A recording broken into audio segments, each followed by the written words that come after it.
আগামী দিনে বাংলাদেশ এক নতুন বাংলাদেশের জন্ম দেবে তারেক রহমান সাহেব।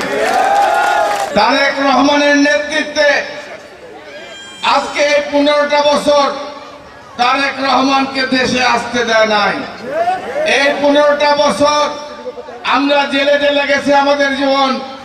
আমাদের মা, আমাদের নেত্রী, আমাদের প্রধানমন্ত্রী বেগম খালেদা জিয়াকেও এই 15টা বছর জেলখানায় মানবতর জীবনযাপন করতে হয়েছে।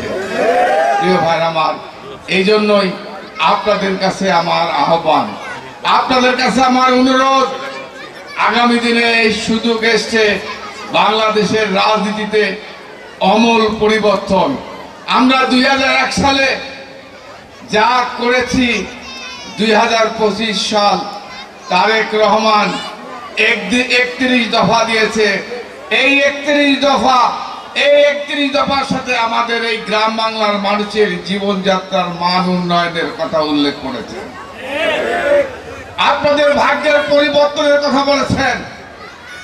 আপনাদেরকে আর শহরে যেতে হবে না, আপনাদেরকে আর ওই দেশের বাইরে যেতে হবে না।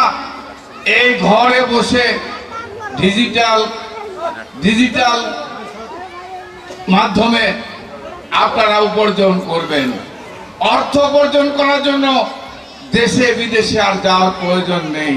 তারেক রহমান সাহেবের নেতৃত্বে আগামী দিনে বাংলাদেশ এক নতুন বাংলাদেশের জন্ম দেবে তারেক রহমান সাহেব। ওদের স্বপ্ন পূরণে পাশে থাকতে পেরে আমরা গর্বিত। যা কিনা দেশের আগামী দিনের ভবিষ্যৎ, আগামী দিনের মানুষের ভাগ্যের পরিবর্তন করে দেবেন তার নেতৃত্বে বাংলাদেশ জাতীয়তাবাদী দল বিএনপি।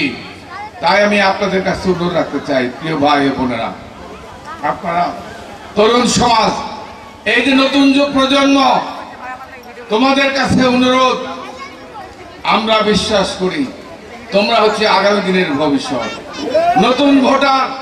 আমি তোমাদেরকে আশ্বস্ত করছি, আগামী জাতীয় সংসদ নির্বাচনে বাংলাদেশ জাতীয়তাবাদী দল বিএনপি যদি রাষ্ট্রীয় ক্ষমতা যায়, আমি কথা দিলাম নাটোরের কোন যুবক যুবতী, কোন শিক্ষিত ছাত্র ছাত্রী, তাদেরকে বেকার জীবন যাপন করতে হবে না। আমি প্রত্যেকের কর্মসংস্থানের ব্যবস্থা করব ইনশাআল্লাহ।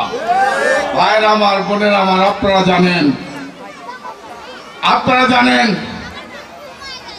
আজকে এই যে প্রাণ কোম্পানি, এই প্রাণ কোম্পানির মালিককে হাত ধরে অনুরোধ করে সেদিন আমি এই প্রাণ কোম্পানির নাটোরে নিয়ে এসেছিলাম। আমি জানি না আপনারা অনেকেই হয়তো চাকরি করলে করতে পারেন, কিন্তু আজকে নাটোরের আপনাদের ছেলেমেয়েরা, নাটোরে আপনাদের ছেলেমেয়েরা, হাজার হাজার ছাত্র ছাত্রী ছেলেমেয়েরা সেখানে চাকরি করে তাদের কর্মসংস্থানের ব্যবস্থা আমি করেছি। আপনারা জানেন পার্ট্রেক্স কোম্পানি নিয়ে এসেছি, জমি কিনিয়েছি। আওয়ামী লীগ এই 15 বছরের বিল্ডিং করতে দেয় নাই। আজকে সেখানে ইন্ডাস্ট্রি হবে, সেখানেও আপনাদের কর্মসংস্থান হবে। আমি আপনাদের বলতে চাই, আল্লাহ যদি আমাকে বাঁচিয়ে রাখে, আপনারা যদি আমাকে ভোট দিয়ে আগামী পার্লামেন্ট নির্বাচনে আবারও নাটোরের দায়িত্ব পালন করার সুযোগ দেন, আমি কথা দিচ্ছি প্রাণের মতো আরো অসংখ্য ইন্ডাস্ট্রি, অসংখ্য ফ্যাক্টরি আমি নাটোরে নিয়ে আসবো।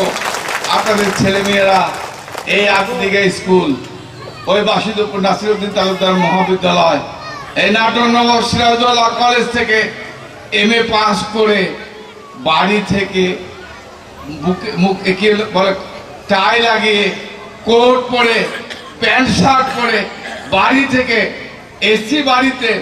এসি গাড়িতে করে পাকা রাস্তা দিয়ে অফিস করতে পারবে, এর ব্যবস্থা আমরা করবো ইনশাআল্লাহ। প্রিয় ভাই আমার, আপনারা জানেন এই যে মা বোনেরা,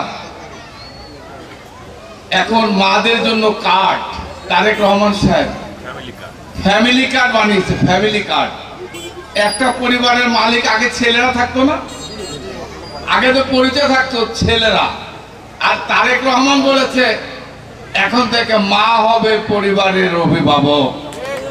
মায়ের কাছে যে কার্ড থাকবে ওই কার্ড হচ্ছে ওই পরিবারের আইডেন্টিটি, ওই পরিবারের পরিচয় হচ্ছে এই ফ্যামিলি কার্ড।